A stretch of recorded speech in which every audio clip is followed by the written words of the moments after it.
mental health experts, professionals from across the college community, and also government representatives and national experts. And I know for those who've been here with us throughout this journey so far, you have been learning from these experts. Our symposium team, Becoming a Better You, challenges all of us to become a better person. Taking into account all the challenges we are faced with, we really still want the best for ourselves, our family, and generally for our lives.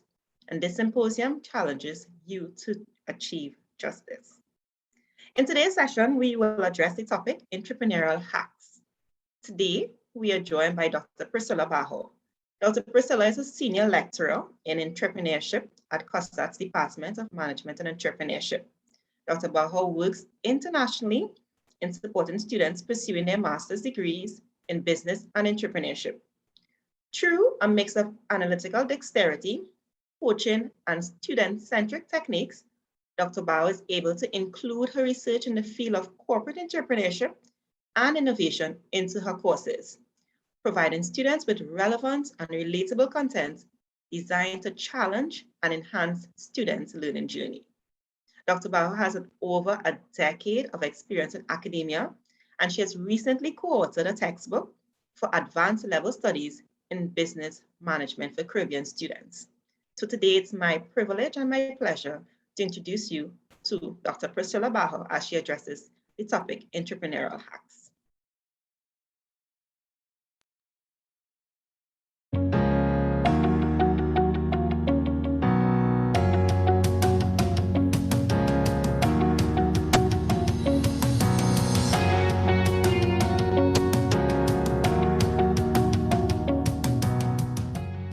Good day, colleagues. Have you ever thought about starting up a business? Does the idea of diversifying your income stream sound enticing?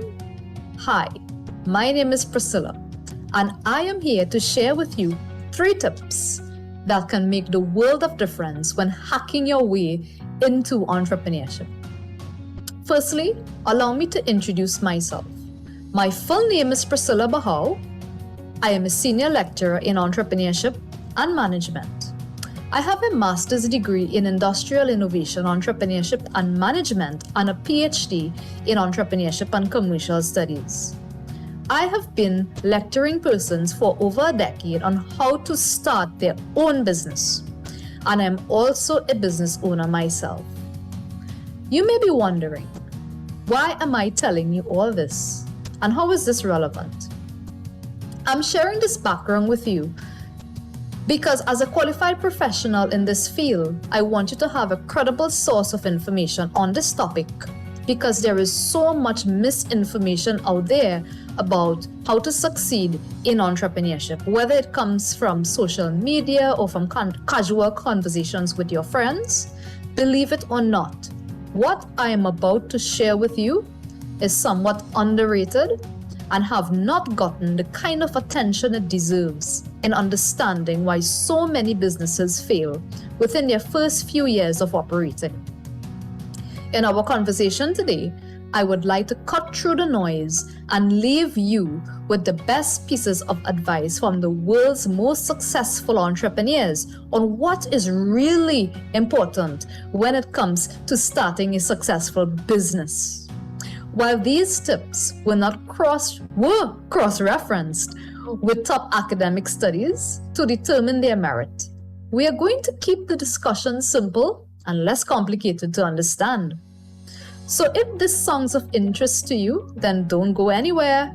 Join me as we uncover the truth on what matters most when hacking your way into entrepreneurship.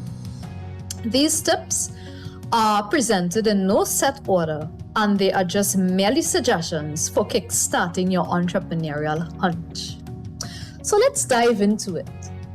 Tip number 1, do something you are passionate about. Passion. Passion is the secret weapon that drives success because you are completely dedicated to making your business work, no matter how hard the process may be. Passion is the biggest variable that separates successful business owners from those who simply give up when things do not go as planned. In every business, there are going to be difficult periods. The grind of building a business will take a toll on you emotionally, mentally, and physically. This can be very tough to overcome, but passion is what will keep you going despite the difficulties that your business will inevitably come across. What exactly must you be passionate about? Do you have to be passionate about the exact product or service that you plan to sell? In an ideal scenario, yes, it does help if you are passionate about what you're selling. But you can also be passionate about the art of running a business, or being self-employed, or possibly solving problems. Bottom line is, you need to be passionate or to have some passion of some sort. So how do you find your passion? What do you find yourself reading about? Pay attention to what you spend your time and money on. What do you love to talk about? Which YouTube videos or movies that you are attracted to most?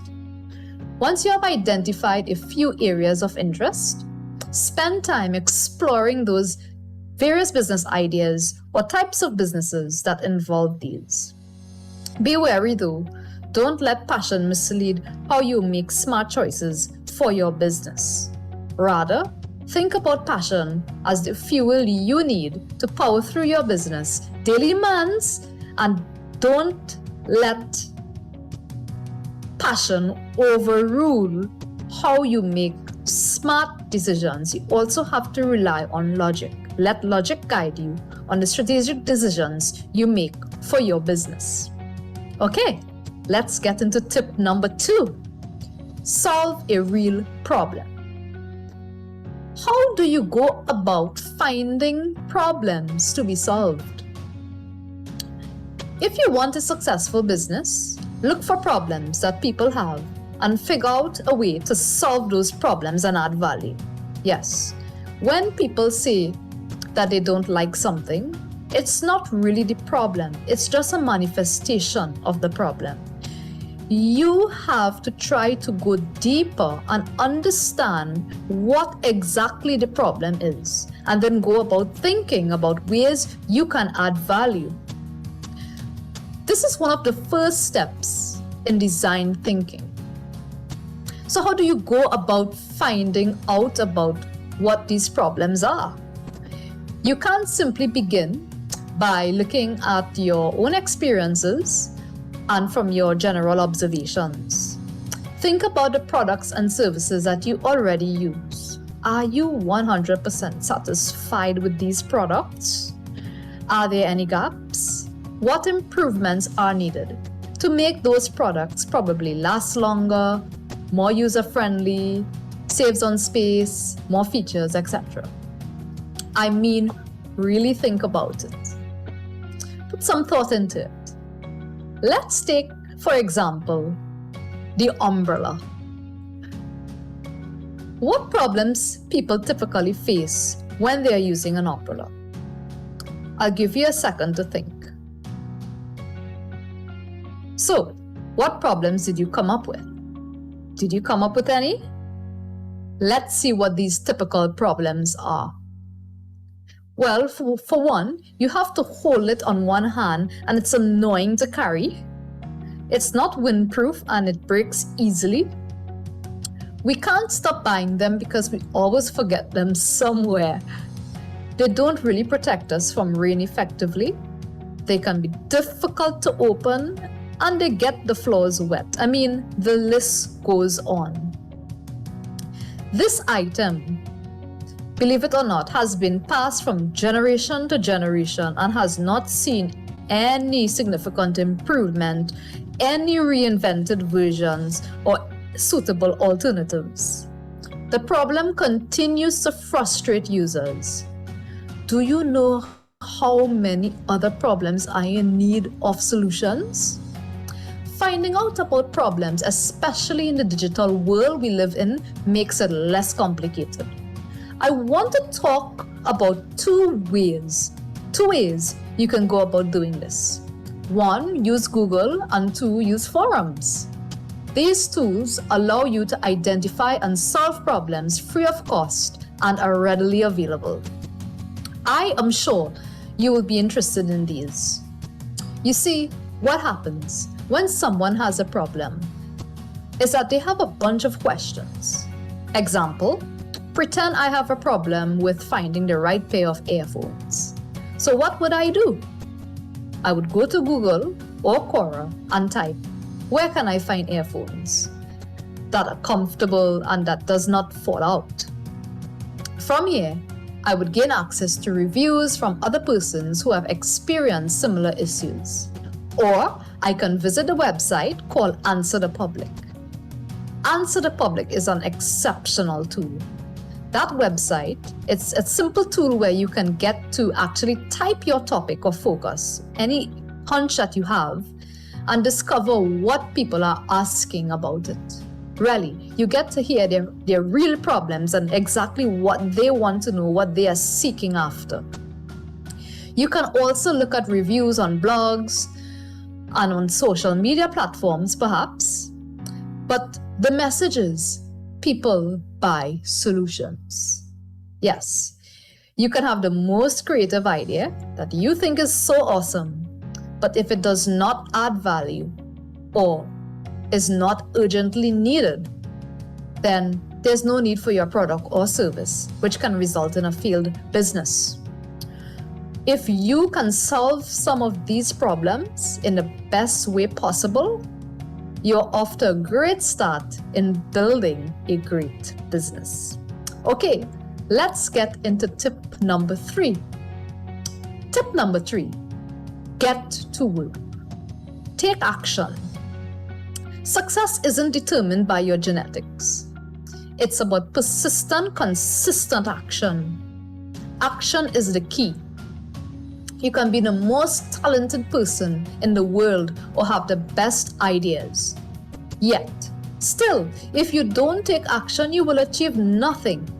So, how many of us thought about great ideas and never took those initial steps, turning those ideas into reality?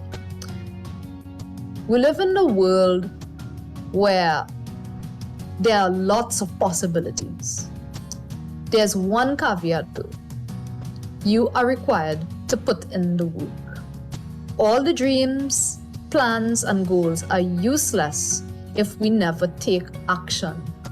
No one says to quit your job and dump all of your life-earned savings into starting your business immediately. However, it is important for us to understand when and where do we draw the line between just thinking, fantasizing, or talking about something that sounds nice versus making the first step towards turning this into something that's real. Action could be as simple as just conducting research to learn more about your idea and what is needed to turn it into something real. Don't overthink what action is. The longer you wait to take action, the easier it is for us to get distracted with our daily lives, frustration, news, deadlines, maybe other people problems, or the need for entertainment, which eventually leads to further delays, procrastination, and then within due course, we may entirely forget about that idea. Sometimes we may let fear and self-doubt get in the way. So what happens next? The idea easily vanishes from our thoughts until we get the next big idea, and oh gosh, the cycle, it repeats itself again. Sometimes, years after that, we may see someone with a successful business with a similar idea as yours, and in that exact moment, your thoughts would be filled with regrets, and you may ask yourself, why didn't I? Or if only did I? Okay, enough talking. So how do you get into motion? Spend 20% or less of your time pondering and preparing, and 80% or more of your time doing. That's a quick tip. This led to the development of what is known as the lean canvas model. to replace traditional business planning. Proponents of the lean canvas model advocate that the more time you spend writing a 40-plus page business plan, which the contents can actually become obsolete the second that business plan has been printed. The longer you take to prepare that business plan, the quicker the window of opportunity can slip away, losing it to a competitor who can have the first move advantage over you. Whilst there are merits to writing a business plan, especially if you're seeking investors, if it turns out to be months and months of writing, another option is to use the lean canvas model, which is a one-page visual framework which focuses on the big picture and only take a few hours of your time. It foresees a quicker idea to product transition and a faster time to market as well. Okay, another point is in terms of taking action, is to aim for progress over perfection. Try to not get caught up with being able to do things with 100% precision. Even with that amount of accuracy, mistakes will happen and you will have to improve. The main thing is, don't repeat past mistakes. Learn from those mistakes made by others, okay? Conducting research will assist in overcoming that fear and that self-doubt. You can employ this lean concept that we just learned about. We can probably try things, test things, revise things, evaluate it, do it on a small scale so that you can improve accordingly. All of these are ways in which you can actually get started. Another point to note is to seek help from others. Nothing is wrong, absolutely nothing is wrong with getting mentors or hiring someone who knows what they're doing. What will take you several months to master, a person with that experience is immediately available. This will save you time from troubleshooting and hence repurposing your focus on the tasks that you can handle. Not to mention that in the long run, it can save you money from wasteful mistakes you make or that you might make if you do it on your own. Okay, now let us consider yet another tip that can get you started, get you moving, get you in the direction in starting that business. And this is bootstrapping. Do not let insufficient capital derail you from getting started. I know this might be a hard one to swallow. There are ways to work around it, okay? While funding is arguably one of the biggest challenges seen over time, you can overcome this by focusing on how you can gain access to the resources you need for your business versus ownership of those resources. Think about which resources you have at your disposal. Is there a network you can rely on to get advice or to access marketing channels perhaps? Are there free apps you can use to perform simple administrative functions, or maybe to conduct surveys, or to build websites, or even basic accounting? Can you rent or borrow equipment versus purchase? Can you outsource someone that can, that you can pay for an hourly service versus hiring someone where you have to pay them a salary? Can you operate online with delivery on demand until you can afford a physical space? You can look also into bartering and, of course, reinvesting the profits that your business makes back into the business, that is. The main idea, guys, is to reduce your expenses and avoid unnecessary purchases, thereby employing what is known as a resource minimization strategy. Also, do not use your home as collateral, as this introduces a stressful dimension at the beginning of your business's life cycle. Avoid borrowing from friends and family.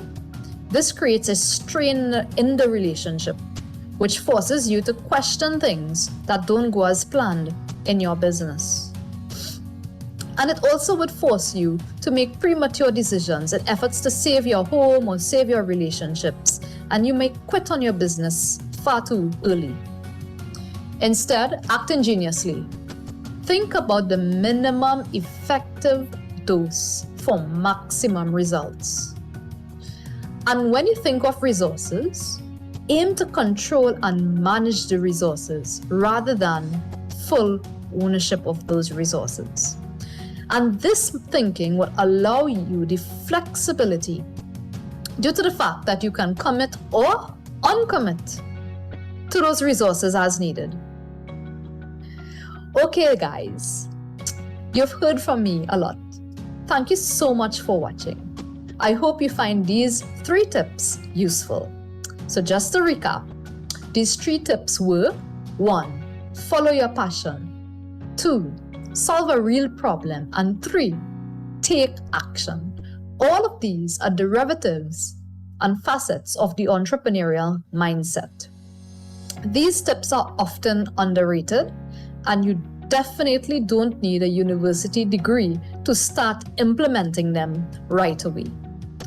Okay, guys, now go and create your business you always dreamed of. Take care. Bye.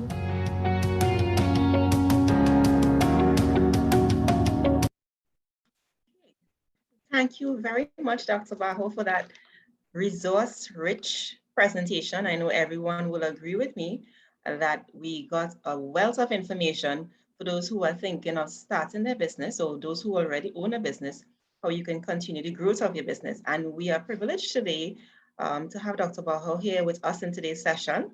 Good morning. Hi, good morning, Dr. Alvanel. Thank you so much for your presentation. And I know that you will have a wealth of questions. And I was taking notes and about to summarize, but I saw that you did such a good job at the summary at the end. Marcia, also for persons who would have missed it and came in late, put it in the chat in terms of your tips. Follow your passion, solve a real problem. And I think that's quite critical. Oftentimes, we tend to start a business and we do it because we like it, but it's really not addressing a problem. So thank you for that.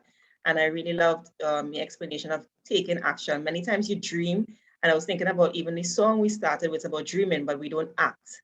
And Correct. Even essential in terms of, as you gave the tip about ensuring you don't make resources or financials keep you back from starting your business.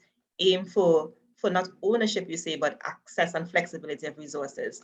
So thank you so much for that. And we want to really invite persons at this time. If you have questions, follow-up questions, or any other related questions to the topic of how do I start my business and keep it successful, we want to open the floor for that at this point in time. And we're glad to have a good turnout this morning. So I will invite persons who have questions. You can either put it in the chat or you could raise your hand and we'll take it from there.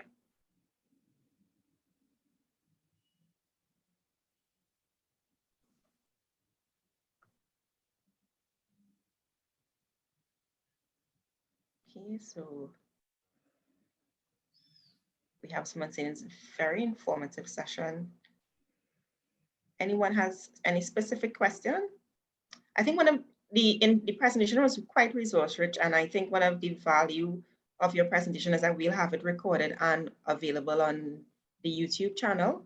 So for persons who would have missed any element or any information, you could always look at it again on the channel. You know, I specifically wanted to ask you, I'll start the questions going. When you spoke about the resource, I think it's your term you used was resource minimization strategy. Right. Right. So if your business requires a wealth of investments, like you need to show, you know, today to open a bank account, a business bank account, they often ask you for show me sales for the last 3 years to show your profits and losses. But you've now started your business and you don't have that type of capital. How do you work around something like that to get your business growing and formalize? That has been a challenge echoed by so many entrepreneurs, and really and truly, there wasn't really any solid solution put forward. I mean, at the end of the day, the banks, these financial institutions, because I had a conversation with some industry leaders a couple of weeks ago, and that came up, that popped up in the discussion. And even you have established firms who mention how hard it was for them when they had to make some, you know, basically they had to do some changes in what they were doing with their banking, and just making that change to the online conversion, and what they had to resubmit so many documents that it was difficult, you know. So, I mean, at the end of the day, I would always want to encourage the entrepreneur to try to, as much as they can, to open the bank account, because if you don't have that history, if you're not, if you're doing everything where you're keeping the money at home and you're doing all your transactions out of pocket or your personal account, you're going to be robbing yourself later on when you need to access loan because you don't have that history. Right? So yes, it would take a bit of work, but the truth is, if you're a new business owner, even though you don't have the history, they're going to ask for projections. Okay. So the banks would ask for financial projections, like a 3-year cash flow projection, Yes. you know, and your registration documents. And once you submit those, you would be able to at least start the account. And once you start the account, try as much. I know sometimes it might be difficult to, the timing in terms of having to go regularly to deposit into the bank account, but you Right. want to have that activity going to show history. So later on, Okay. it will really boost your ability to get the loan. So Okay. what the entrepreneur can do though, to reduce the amount of times that they need to go to the bank, is that they could apply to get what they call a deposit bag, a night deposit bag. What I'm unsure about is if they give it to sole traders. I know definitely it's for companies. So Yeah, that, I know I've seen seats with bigger companies. yeah, and they just put the money in the bag, and in the nighttime they have a key and they deposit it so that they don't have to go frequently, and the money goes through their account. It's there. I always encourage entrepreneurs to use the banking facility, because sometimes if it is that you're selling high ticket items that cross a couple thousands of dollars, you don't want to be receiving that cash and you have no way of checking whether if it's counterfeit, so the transactions with online transfers and whatnot would really assist them. Right. So Okay. yeah, it might be a bit challenging, but there are ways to work around it. Okay, great. So we have 2 questions. Thank you very much. We have first Nicole. Raise your hand. Nicole, you want to proceed? And then I will take the question from Mr. Mamara.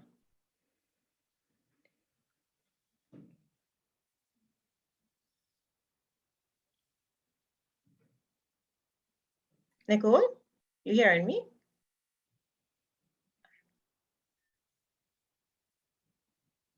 All right, so while we're waiting, Nicole, I will read Mr. Amara's question.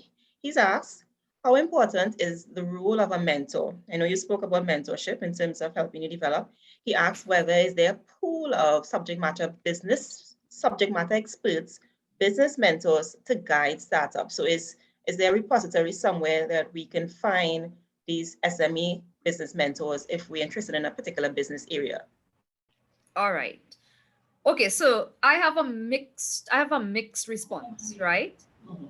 There is value in having business mentors, but that must not replace the person's thirst and drive to want to find out things on their own.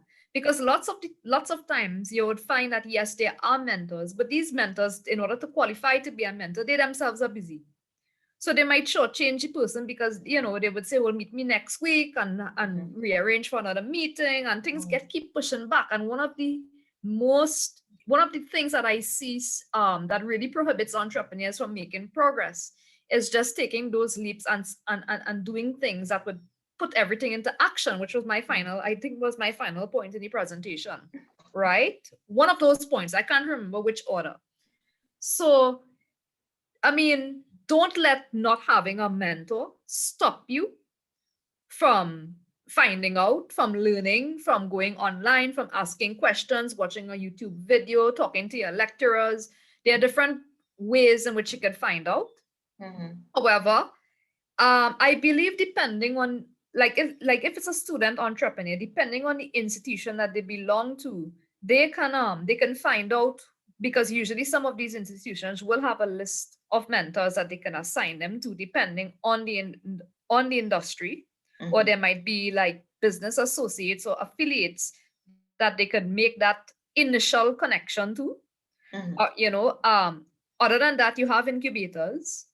So is there like a national directory repository of persons, or there's an organization that acts as that resource, that persons who are starting up a business? I know you probably might find it in the Rotary Club type of setting, but is that at a national level? Right, like the chamber and all of these places, they do have like mentorship programs. Right. But to say as what you call it, like a dedicated assigned thing for the government, for the citizens of Trinidad and Tobago, I'm not knowledgeable of that. It's more on the civil society aspect of it. Yes, and within various organizations, within their institutions, what they offer, they would have their own mentorship program. Okay. Yeah. I think you answered the question, and Ms. Amara saying possibly NETCO as well probably would provide that in their process of granting loans to business. They will provide that type of mentorship. Yes. Interested. Okay. But sometimes it would also be useful to the person to, be brave.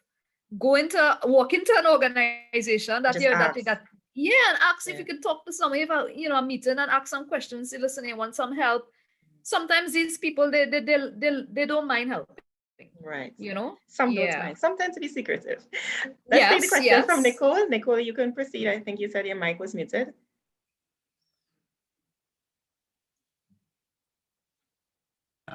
Yes, sorry about that. Good afternoon, everyone. Dr. Baha, I was wondering if your passion is in an already or supposedly saturated area. How do you establish your competitive advantage if you're now going into that market? Okay. So one of the things, if whatever it is that you're passionate about, you're saying that there are several competitors, how are you able to, beat those competitors so that you can get some part of that market share, right? So what you could do again is, at the end of the day, there's always space in the market once there is a problem, once that there's a gap, once that there is maybe some insufficiencies out there, based on the current available products and services. So if people are currently not 100% satisfied in terms of what they're consuming currently, if there are things that are still being left out, that is being underserved, you can now probably use that and find your niche to see, okay, how you can fill that gap, what you can do within your areas of skills, your competencies, whatever resources that you may have to channel your passion to focusing on that particular need, customized for those folks that really need it. That's one way. And there are different ways to achieve competitive advantage. I don't want to get too much into academics, but it have different ways. It have like maybe how well you can create that brand awareness and that repetition out there by really selling yourself. So a lot of businesses can do things in a way where they have maybe a cost advantage and whatnot, but they are still hidden. But a lot of persons, you find that they're using social media and they are, basically taking advantage of platforms like Instagram and YouTube and podcasts, and really just kind of pumping out and marketing themselves there aggressively to get a following. And then when they get that following now, it's very easy now afterwards to try to convert those followers into customers. And those customers would be people who are already purchasing from a competitor, right? It have other ways. Maybe it could be a quality, maybe it could be your time of your service. Maybe the other competitors are unable to maybe have maybe a 24-hour type service, or maybe an online version of it, or you have to find what differentiates your business from what already exists. And one way to do that is by start off by looking at what exists and what are the gaps, what people are still complaining about, and see if, within their complaints, if you can capitalize on that to create your own niche and differentiate yourself. Thank you. Thank you very much. I know you refer to our website that persons can search to look up an idea. Can you remind us of the website? Oh gosh. Answer the public. Answer the public. Answerthepublic.com. Okay, yes. Great. That's important for us to remember. Do we have any more questions for Dr. Baha? She's here with us. Anyone else?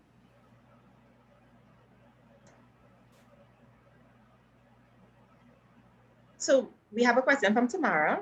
Thanks, Tamara. Tamara is asking whether a business coach can be helpful for new entrepreneurs. Okay, so my answer would be very similar to what I would have said with the mentor. Again, you could receive, yes, a coach is useful for so many reasons because they're going to remove some of the guesswork.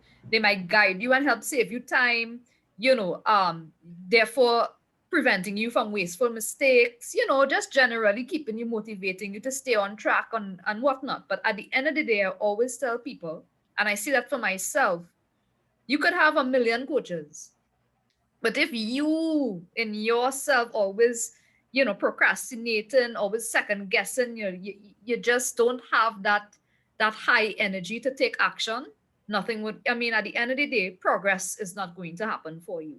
So I always say slash procrastination and favor progress. Even that progress is mini progress, some sort of micro change. Maybe I read something extra, maybe you make an additional phone call on anything that connects with getting you from idea to product. That would be an added bonus. So there is merit to having coaches, to having mentors, but don't let it replace how much work that you have to put in. Thank you very much. Thanks. Tamara says thanks. She appreciates it. Okay, do we have any other questions? So we have a question from Jennifer from South. She says, thank you for the very informative session. Her question is, if someone is planning to apply to the bank for a loan, is it still important in this current times to do a business plan, or is it not? Are you aware? Yes. My thing about it is, don't rush and write the business plan if you don't have a business plan as yet. Find out from whoever's the financing institutions what it is they require, right? If it is that they say that you have to write the business plan, well, then there's no way around it. You'll have to write the business plan. But, don't go and sit down and say, let me sit down and spend months writing this business plan, only then and there to find out that this particular institution says, you know what, we will do an oral interview with you to ask you questions about your business. Because some of them are doing that because they understand that a lot of people pay people to write business plans for them. And the people who are asking for the finance knows nothing much about their own business model, right? So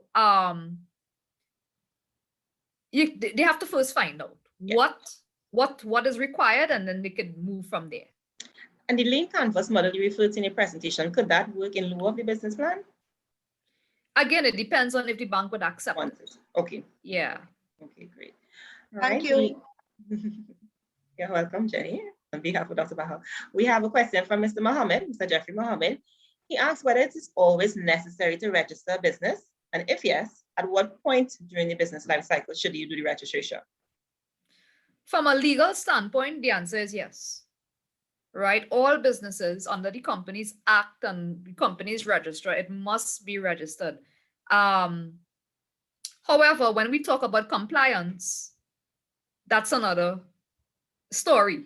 I don't think that they actually go knocking on every doubles vendor's door and say, hey, are you registered? Shut down today. So I don't know about the compliance part of it. But yeah, I can speak from a legal standpoint, all businesses must be registered. And how early do you start? From the second that you know you're going to start your business and you have a business name in mind, you need to go and get that name approved and registered, because chances are if you linger and somebody else goes and registers a business with a very similar name or that same name, you're going to lose that name. Right. So yes, go ahead and register once you know for sure that you're going to start.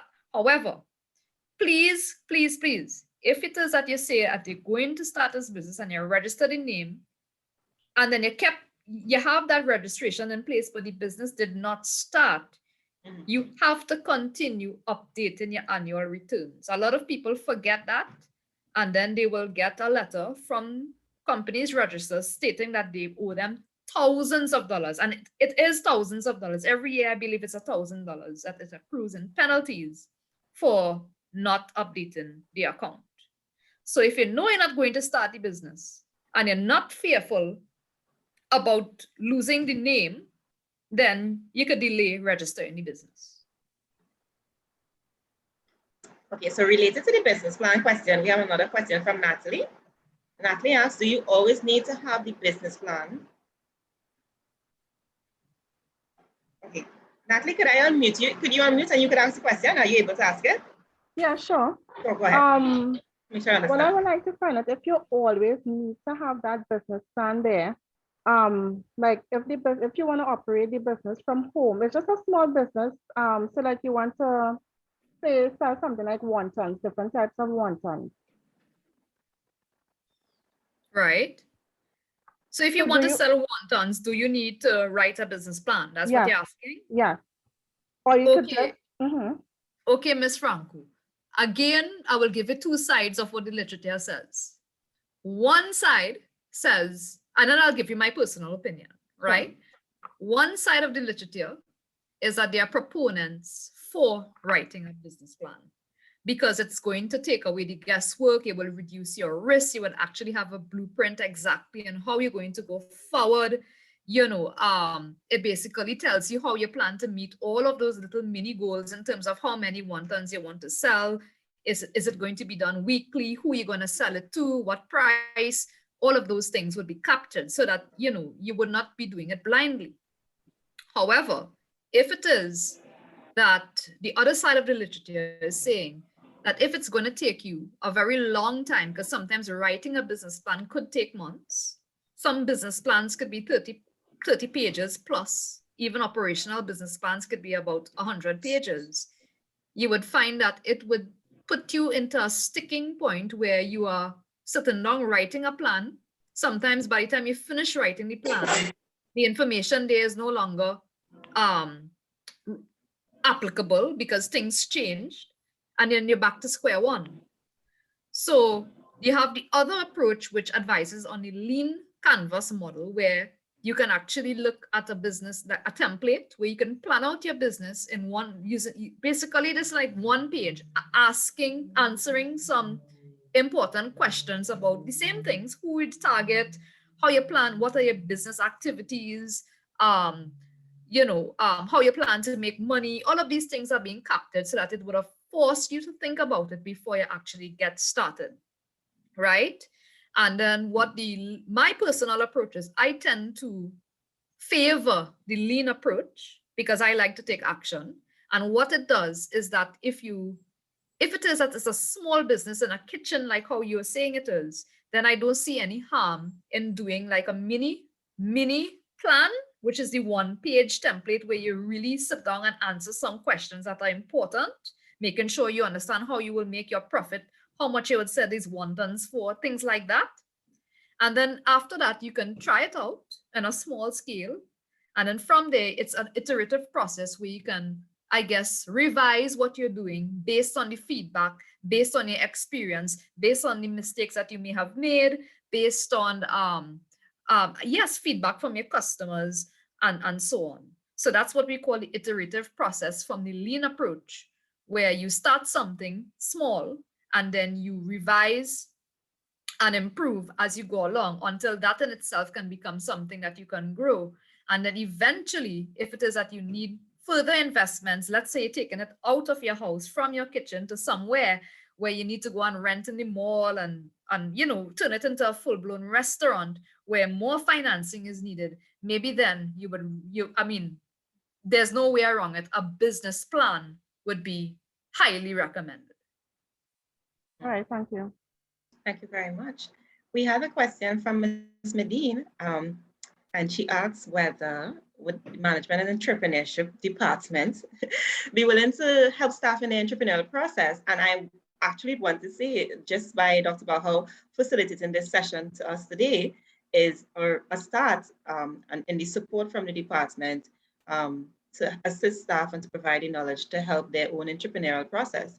And I think, Ms. Medine, you're also from that department. So I guess in asking that question, you're also offering your services to staff to say that you would support. Actually, I was trying to prompt Dr. Baha with regards to discussion we had at a department meeting. Something with regards to doing this for the entire staff in college. Okay. We were hoping to actually do some mini training session, not just for business startup, but also for entrepreneurial stuff too. I In think terms that of would be well. how to help the college to also be entrepreneurial. Okay. So this actually was an idea that Dr. Bahal raised at a management meeting we had our department meeting we had a while ago. So I was hoping to using this question to prompt her to give that kind of information. But that's how you could go ahead. You can speak to it as well. Dr. Medina, I did not see. I was not looking. I was not looking at the chat. So thanks for that. Thanks for that so much. Yes. Go ahead, Priscilla. Oh no! Nothing further to say. I mean, you've captured it all. We have a very competent team from our department. We have myself, we have Dr. Medine, and she specializes in all of you who are interested in doing nonprofit organizations, how to finance it, how to start one, how to go about it, you know, alongside to the other forms of entrepreneurship itself, like commercial. And we also have Mr. Hamid, who has a very keen interest in family business. And if any of you here belongs to a family that owns a business or wants to start a family business, maybe a couple, what they call it is copreneurs of student entrepreneurs or whatever it is, he is also versed in that field to take you from idea to action. Okay, excellent. So I know that we look forward to that. Mr. Hamid will be presenting in one of our later sessions coming up. And I think I could speak on behalf of all the staff that are signed on and even those who are not here, is that they would love to tap into your resources and to get your guidance and support as they develop their own business. Mr. Mohammed is asking whether there will be a conflict working for Costac and starting and continuing your own business. I think not. If you are working for Costac, that's separate and apart from being a business owner, that's your private space. Once your business doesn't conflict with your performance deliverables and objectives at Costac, I don't see there being a conflict. Unless your business model is the Costac model, then there may be some conflict there. But I think people are entitled in their spaces, and I think that's why we have persons interested in asking these questions, that we understand from income generation and wealth generation, even lastly, that one stream of income is often not enough to support your family and your future goals. And I think that's the whole idea of being an entrepreneur, to ensure that you can support yourself. And Dr. Bahal, you could weigh in on that and let me know. Oh, okay. Well, I mean, I will just echo what you just said. I mean, at the end of the day, I think that you have a responsibility for yourself to try to diversify your income streams. You know, there's no thing that says, well, I don't know what you need to find out in terms of the intricacies of it, but at the end of the day, make sure that it doesn't conflict with your time and your responsibilities and your contractual obligations to Costac. Agreed. So I really want to thank you again. Is there any other questions for Dr. Bahal? If we have any other questions even coming out after the session, as usual, you can email it to hrservices@costac.edu. And just to summarize, you've started your business or you're thinking about starting your business. You want to ensure you do 3 key things: follow your passion, ensure that your business is solving a real problem. I really love your statement when you said people buy solutions, you know, so ensure that your business is targeted towards a particular problem solving. And then the 3rd thing, of course, is just don't dream about it and think about it, but put in the work. I think you said 20% on spending and 80% on actually doing the work, right? So we have persons in the chat saying, thank you very much. It was a nice presentation on behalf of the department and the management and the executive team. We really do want to thank you for taking your time and effort and recording the session, sharing your content, being open, answering questions, and really assisting staff in their own journeys, as you say, to getting started and getting part on their entrepreneurial journey. So we really want to thank you very much. Excellent presentation. Okay, guys, thank you all so much as well. Thank you for the opportunity, and it was I enjoyed doing this. Excellent. We want to thank all the participants who continue to join us on these sessions. And just as a reminder, we do, for every person who have attended, you do earn wellness points. And this session today kind of marks midway through the symposium series. And at this point, we've had persons who have been here in every session. I just want to recognize Alicia Walker, Nazia, Ali, and Nicole Alexander. Thank you so much for being actually our top 3 attendees. So you're well on your way to earning the end of session competition prize. So we want to encourage you to continue to be, and tell your colleagues, tell your peers, tell your friends. As I said, the session is recorded on the COSTAC YouTube channel. So if you want to view this presentation again or any other presentation, feel free to go onto the YouTube channel and have a look. Our next session will be next week, Tuesday at 12 noon, same time.